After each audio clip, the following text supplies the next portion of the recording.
माँ बेचारी की सारी जिंदगी पर्दे डालते बीत गई। अब्बा ने आके पूछा कहाँ गया वो कहती इधर ही था, मुझे बता के अभी आ जाएगा, वो मुझे कह गया था कि मैं नहीं इधर ही था, कुछ भी नहीं, ऐसी कोई बात ही नहीं। सारी जिंदगी पर्दे डालते बीत गई। अब्बा कई दफा घर में लड़ाई की, बेटे को मारा।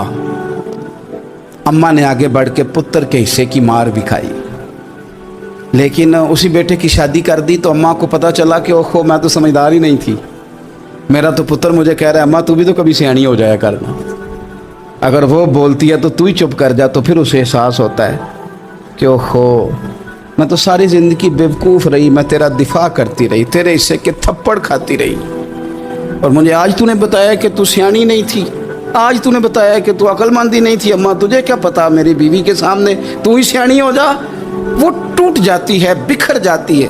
वो कभी पलट के देखती है तो उसे बड़े सारे ज़ख्म ताज़े होके दिखाई देते हैं। वो यार मैं ही सियानी नहीं थी। सुनो ना, इमाम हसन रदी अल्लाह ताला अन्हु फरमाते हैं, इमाम हसन ने कोई लंबा वक्त नहीं अपनी वालिदा के साथ गुजारा, छोटे थे तो सैयदा फातिमा ज़हरा रदी अल्लाह ताला अन्हा विसाल कर गईं।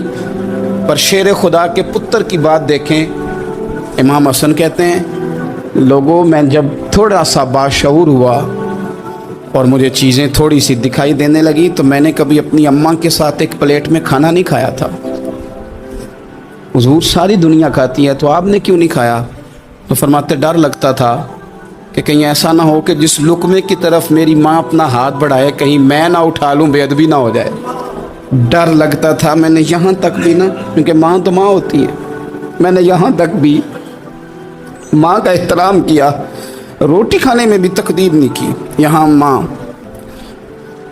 वो कहती है पीर साहब उन्होंने दस्या जे ना कि मैं तुहानू आख्या सी, उन्हें गल्लां गल्लां च उन्होंने आख्या जे मेरे नाल बोले थे सही करे, उन्होंने दसियो ना मेरे नाल बिगड़ जाएगा। उन्होंने आख्या जे ना मैं तुहानू शिकायत लाई, पर ना उन्होंने गल्लां गल्लां च समझाया जे कि मेरे नाल उच्ची ना बोलिया करे, मैनू तकलीफ। उन्होंने आखियो ना। ओ यार क्या कायनात में हुजूर से बड़ा भी कोई है? लेकिन हजरत हलीमा सादी आई हैं तो क्या मेरे नबी उठ के खड़े नहीं हो गए? हुजूर ने इकराम दिया तो इकराम देने से कद बड़ा होता है, छोटा तो नहीं होता। खुदारा अपने बड़ों का इकराम करना सीखें। इन्होंने किसी ने आपको जगह दी होगी, किसी ने आपको नौकरी दी होगी, लेकिन माँ बाप ने तो ज़िंदगी दे दी औलाद को, जवानियाँ दे दी, सारा कुछ दे दिया। और बच्चे हैं कि समझते नहीं। एहतराम के जज्बे अपनी तबीयत में लाएं, बेअदब ना बने, सुबह अदब ना कभी करें। आप ना कभी कोई ऐसा काम ना करें जिससे ना तकलीफ़ बढ़े, जिससे आजमाइश बढ़े। आप एहतराम वाले रहेंगे तो खुद भी सजे संवरे निखरे रहेंगे। अपने बुज़ुर्गों को पहल करें बुज़ुर्गों की तरफ, यानी आप घर के अंदर छुपा के सेब अपने कमरे में ना लेके जाएं, छुपा के चीज़ें ना रखें, बल्कि पहल करें बूढ़े अब्बा से, पहल करें अपनी वालदा से, वहाँ से आगाज़ करें। आप देखें बरकतें कितनी होती हैं। मैं कुछ बातें मुझे लुत्फ़ देती हैं। मेरे कुछ संगी हैं, 3 भाई हैं, इकट्ठे मुझसे बैत हैं, मेरे साथ बड़ा प्यार का रिश्ता है। तो कभी कभी ना खिदमत करने का दिल करता है उनमें से किसी का कि चलें हज़रत साहब आए हैं तो हम कुछ नजराना पेश करें। तो अपने बड़े भाई को वो थमाते हैं कि जनाब आप ये काम करें।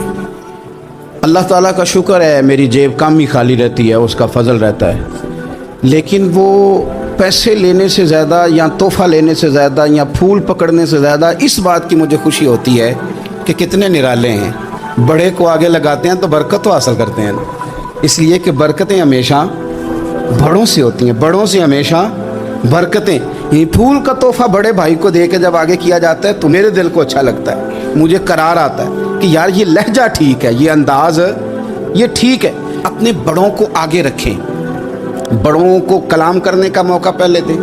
घर में कोई चीज़ लाएं तो तकदीम करें।